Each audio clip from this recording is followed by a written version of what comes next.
Dear friends, I am Dr. Santosh Desai and I welcome you all to my YouTube channel. Today I am going to discuss a very important concept of linear algebra, that is Cayley-Hamilton theorem. So let us consider this statement. Statement is every square matrix satisfies its own characteristic equation. Now that means we know that how to find the characteristic equation of a given square matrix. So when you find a characteristic equation of a matrix, it is in powers of lambda. So and the Cayley-Hamilton theorem says that when you replace lambda by a in that equation again holds. And that is nothing but the Cayley-Hamilton theorem.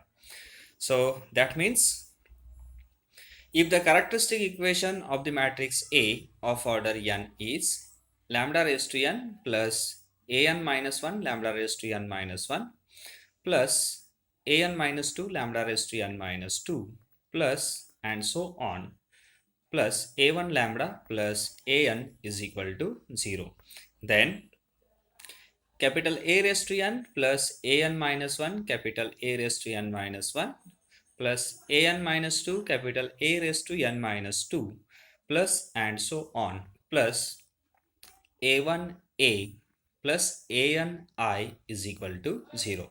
Here RHS is a 0 matrix. Now let us consider the use of this Cayley-Hamilton theorem. Cayley-Hamilton theorem can be used to find out the inverse of a given matrix. So let us consider how to find the inverse of given matrix by using Cayley-Hamilton theorem. So let lambda raised to n plus an minus 1 lambda raised to n minus 1 plus an minus 2 lambda raised to n minus 2 plus and so on plus a1 lambda plus an is equal to 0 be a characteristic equation of a square matrix of order n. Then we know that by Cayley-Hamilton theorem a also satisfies this equation. So therefore we get capital A raised to n plus an minus 1 into capital A raised to n minus 1 plus an minus 2 into capital A raised to n minus 2 plus and so on plus a1 into capital A plus an I is equal to 0. Now we have to find the inverse of a given matrix. So let us assume that A is non-singular and therefore A inverse exists. Now multiply this equation by A inverse we get. So thus A inverse into A raised to n plus an minus 1 into A inverse into A raised to n minus 1 plus an minus 2 A inverse into A raised to n minus 2 plus and so on plus a1 A inverse into A plus an into A inverse into I is equal to A inverse into 0. Now we know the property A inverse into A is equal to identity matrix.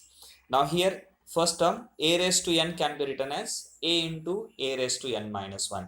So therefore we get A raised to n minus 1 plus an minus 1 into A raised to n minus 2 plus an minus 2 into A raised to n minus 3 plus and so on plus a1I plus an into A inverse is equal to 0. Now let us suppose that an is not equal to 0 and simplifying for A inverse we get. So thus A inverse is equal to minus 1 upon A raised minus 1 upon an into A raised to n minus 1 plus an minus 1 into A raised to n minus 2 plus and so on plus a1 into I. So in this way one can find the inverse of given matrix by using Cayley-Hamilton theorem. Now let us consider the examples. So first one, the characteristic equation of 3 by 3 matrix P is defined as, so alpha of lambda is equal to determinant of lambda I minus P is equal to lambda cube plus 2 lambda square plus lambda plus 1 is equal to 0. If I denotes identity matrix, then the inverse of P will be. So the four options are given and here we have to find the correct option which expresses P inverse. So we know that by Cayley-Hamilton theorem, this PQ plus 2P square plus P plus I is equal to 0. Now just multiply this equation by P inverse and simplifying we get P inverse into P cube plus 2P inverse into P square plus P inverse into P plus I into P inverse is equal to 0. This implies that P square plus 2P plus I plus P inverse is equal to 0. And simplifying this, you will get P inverse is equal to minus P square plus 2P plus I. So therefore, the correct option is option D. Now let us consider next example. Given that capital A is equal to first row minus 5 minus 3 and second row 2 0 and capital I is equal to 1 0 0 1 identity matrix of order 2, then the value of A cube is. So the options are given. Now here we note that the options A, B, C, D are in terms of A and identity matrix I only. So therefore here one can use the Cayley-Hamilton theorem to find out the value of A cube. So first we find the characteristic equation. So therefore the characteristic equation of A is, it is determinant of A minus lambda I is equal to 0. Now A minus lambda I is obtained by subtracting lambda from the diagonals of A. So therefore determinant of A minus lambda I is minus 5 minus lambda minus 3 2 and 0 minus lambda, that is minus lambda, and equate it to 0. Now simplifying this 2 by 2 determinant, we get minus lambda into minus 5 minus lambda minus 2 into minus 3, that is minus 6 is equal to 0. And simplifying this, we get lambda square plus 5 lambda plus 6 is equal to 0. So this is the characteristic equation of the given matrix. So therefore by Cayley-Hamilton theorem, we know that this is A square plus 5A plus 6I is equal to 0. Now we need the value of A cube. So therefore to find A cube, just you multiply this equation by A and we get A cube plus 5A square plus 6A is equal to 0. But all the options are in terms of A and I only, and therefore we express this A cube in terms of A and I only. Now simplifying this, we will get A cube is equal to minus 5A square minus 6A. But from the previous equation, that is A square plus 5A plus 6I, one can find the value of A square, and that is equal to minus 5A minus 6I. So substituting the value of A square, that is minus 5A minus 6I, and next term is as it is. Now if you simplify this, you will get A cube is equal to 25A plus 30I minus 6A, and this gives A cube is equal to 19A plus 30I, and this is the required answer. Now consider one more. If A is equal to minus 3 2 minus 1 0, then A raised to 9 equals. Again options are given in terms of A and I only. And here again we need characteristic equation, and by using that characteristic equation one can find A raised to 9. So let us consider first characteristic equation. So it is determinant of A minus lambda I equal to 0.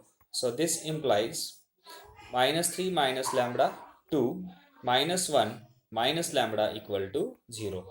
Simplifying this, we get minus lambda into bracket minus 3 minus lambda minus 1 into minus 2, that is minus 2 equal to 0, and this gives lambda square plus 3 lambda plus 2 is equal to 0. So by Cayley-Hamilton theorem, we get A square plus 3A plus 2I is equal to 0. And from this, one can write A square is equal to minus 3A minus 2I. Now our aim is to find the value of A raised to 9.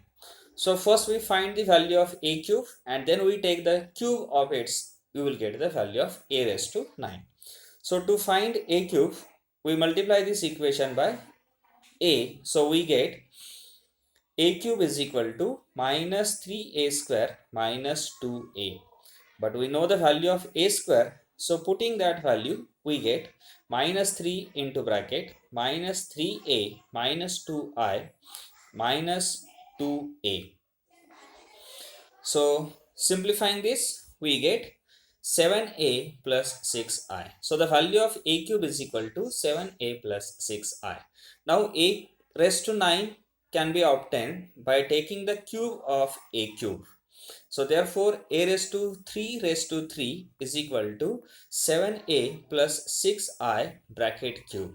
And now we know that a plus b bracket cube is equal to a cube plus 3a square b plus 3ab square plus b cube. So by using that, one can expand this RHS as 343a cube plus 882a square plus 756a plus 216i. And now just options are given in terms of a and I. So therefore we substitute the value of a cube and a square in this equation. So we get a raised to 9 is equal to 343 a cube. The value of a cube is 7a plus 6i plus 882. The value of a square, that is minus 3a minus 2i. Remaining terms are as it is.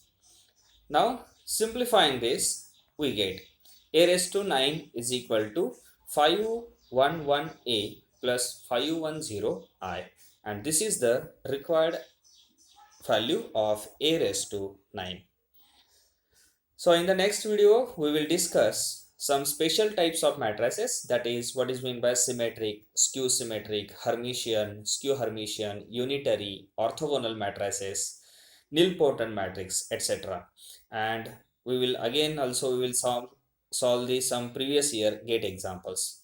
For more videos, please subscribe my YouTube channel Mathematics for All. Thanks for watching. Bye bye.